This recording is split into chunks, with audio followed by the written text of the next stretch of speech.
Welcome, I'm Rabbi Phil Bressler of Beit Am in Corvallis, Oregon, and this is the daily summary video for the Kitzur Shulchan Aruch Yomi Daily Halacha Learning Project, covering the passage from Siman 112 Seif 5 to Siman 113 Seif 7. You can find links to the Hebrew and English text of this passage and to the calendar of upcoming passages in this video's description. So we continue our discussion today of chametz mixtures. So stuff that was chametz but has either spoiled or become unfit for consumption, you can keep it and you can derive benefit from it on Pesach. It is basically not chametz anymore. The example that the Kitzur gives apparently is ink made with beer. Seems like an awful waste of beer to me, but apparently that's one way to make your ink. Now, obviously, a Jew can't make that ink during Pesach. They'd have to touch the chametz. But even if a non-Jew makes that beer ink during Pesach, you, the Jew, can't benefit from it. I think this is a bit of a fence to avoid any accidents or close calls. Don't go anywhere near chametz, even vaguely chametz stuff during Pesach. Dishes that you plan to use on Pesach have to be kashered, which is an entire process I assume we'll cover later in this learning project. It's an entire process that depends on what the dish is made from, and et cetera, et cetera, et cetera. And this is why some folks just go ahead and keep a whole different set. Dishes, though, that you don't plan to use, but that are chametz from your use of them during the year, they just need to be scrubbed and stored away.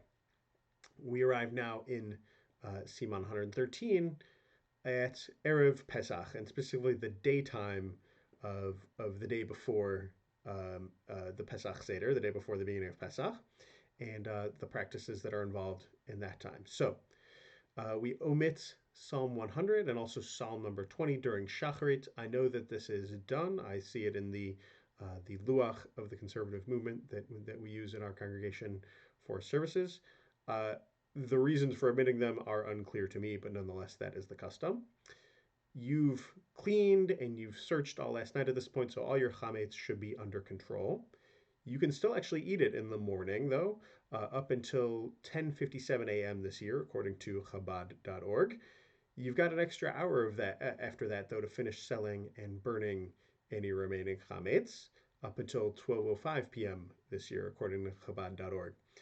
Now, wait, Rabbi Phil, I hear you saying that's actually an extra hour and 8 minutes of extra time you have to finish up selling and burning any remaining chametz. Now, that's because we're talking about proportional hours here.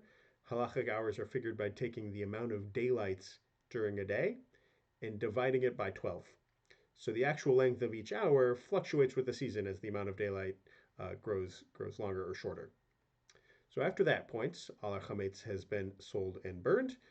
We're going to get ready to coast in a Pesach and into the Seder meal. So knock off all your work before midday. Go ahead and get cleaned up.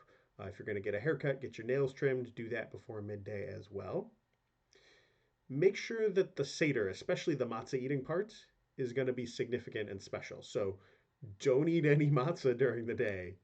I know you're dying to do it, but don't do it. You're going to spoil that first sweet, succulent taste of dry, crumbly cracker. Eat a light lunch, avoid snacks, make sure you're ready to feast. In fact, if you're a firstborn, don't eat at all. This is called Ta'anit Bechorot, the fast of the firstborn, and it commemorates the way that all the firstborn of Israel were saved from the 10th plague. It's not a 25-hour fast like Yom Kippur or Tisha B'Av. It's just from dawn to dusk.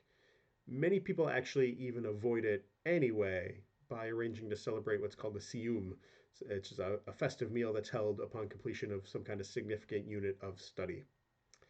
Fasting firstborns should say Anenu, which is an additional paragraph added during Mincha of the Amidah of Mincha on that day. It's an addition for fast days.